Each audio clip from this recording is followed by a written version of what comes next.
નમસ્કાર, બોલાઈમાં આપનું સ્વાગત છે. હું છું બરકતુલ્લા ખાતરી. સંખેડા તાલુકાના એક ગામની સગીરાને લગ્નની લાજ આપીને એક યુવાન 22 વર્ષનો યુવાન ભગાડી ગયો હતો. સંખેડા તાલુકાના એક ગામમાં ઘટના બની હતી. એ અંગે ડિસેમ્બર 2023માં ફરિયાદ નોંધાઈ હતી અને આ અંગેનો બોડેલી કોર્ટે ચુકાદો આપ્યો છે અને આરોપીને 20 વર્ષની પોસ્કો એક્ટ હેઠળ ગુનો નોંધાયો હતો. આ અંગે આપણે સરકારી વકીલ પુરાણી સાહેબ અમે વાત કરીશું. સાહેબ, શું ઘટના બની હતી અને શું કોર્ટે હુકમ કર્યો? 2023નો સંખેડા તાલુકાનો એક બનાવ છે. 2023માં સંખેડા તાલુકાના એક ગામમાંથી આ ગામના ભોગ બનનાર જે એના કુટુંબી કાકાની છોકરી અને બંને સાથે સંખેડા એસટી ડેપોમાં પાસ કાઢવા માટે ગયેલા હતા અને બપોરે પાસ કાઢવાની લાંબી લાઈન હતી. એ દરમિયાન કાકાની છોકરી હતી, એ બસ આવવાની તૈયારી હતી, નાસ્તો કરવા ગઈ હતી અને બસ આવવાની તૈયારી હતી. બસમાં બેસીને પાછી આવતી રહી. એને એવું કે સગીરા આવતી રહેશે, પણ મોડા સુધી સગીરા પાછી નહીં આવી. ઘરે આવી ત્યારે સગીરાના પિતા એને પૂછવા જાય છે કે હજુ સુધી આપણી છોકરી પાછી નથી આવી. તો એ કહે છે કે પાસ કાઢવા ઊભી નથી, લાઈન નથી લાંબી એટલે પાછી એટલે આવતી રહેશે એમ કહીને ઘરે પાછી આવતી રહી.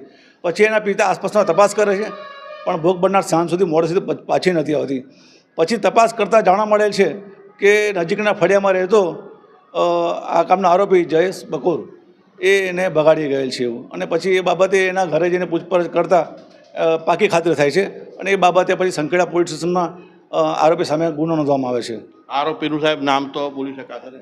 હા, તો એ આરોપીનું નામ જાહેર કરી શકે નહીં, પરંતુ એ ભગાડી ગયેલો અને એ બાબતની ફરિયાદ નોંધાતા અને ચાર્જશીટ થતાં નામદાર કોર્ટ બોડેલી કોર્ટમાં આવતા નામદાર એડિશનલ પોક્સો કોર્ટના સ્પેશિયલ કોર્ટના જજ SP શંકર સાહેબે આજે સરાહનીય ચુકાદો આપ્યો છે અને પોક્સો કોર્ટમાં પોક્સો કેસમાં આરોપીને દોષિત માની આરોપીને 20 વર્ષની સખત કેદની સજા જાહેર કરવામાં આવી છે અને સાથે ભોગ બનનારને વિક્ટિમ કમ્પન્સેશન સ્કીમ હેઠળ વળતરની પણ જાહેરાત કરવામાં આવી છે. ₹4 લાખ વળતરની જાહેર કરવામાં આવી છે. મારું નામ સરકારી વકીલ જયપ્રકાશ પુરાણી.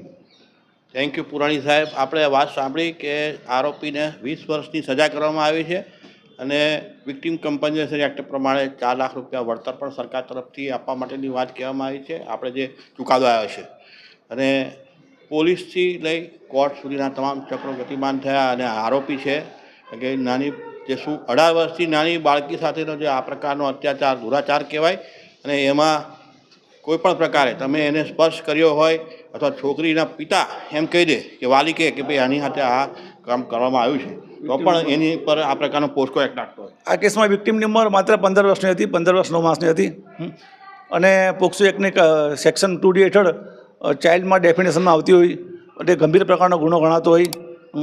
નામદાર કોર્ટે તે બાબતે અમારી સરકારી વકીલની દલીલો ગ્રાહ્ય રાખેલી છે અને ખૂબ સરાહનીય ચુકાદો આપ્યો છે. Thank you sir. આ વાત હતી અને આ બાબતે પણ સૌએ સંજ્ઞાનમાં લેવી જોઈએ. નાની બાળકી હોય 18 વર્ષની નાની ઉંમરની એ સગીરા કહેવાય ને એની સાથેનો જે ગુનો છે એ ગુનો પોક્સો હેઠળ બહુ ગંભીર ગુનો છે. હવે જે નવી ગાઈડલાઇન્સ છે એ પ્રમાણે અને એમાં 20 વર્ષની સજા કરતી હોય છે કોર્ટ.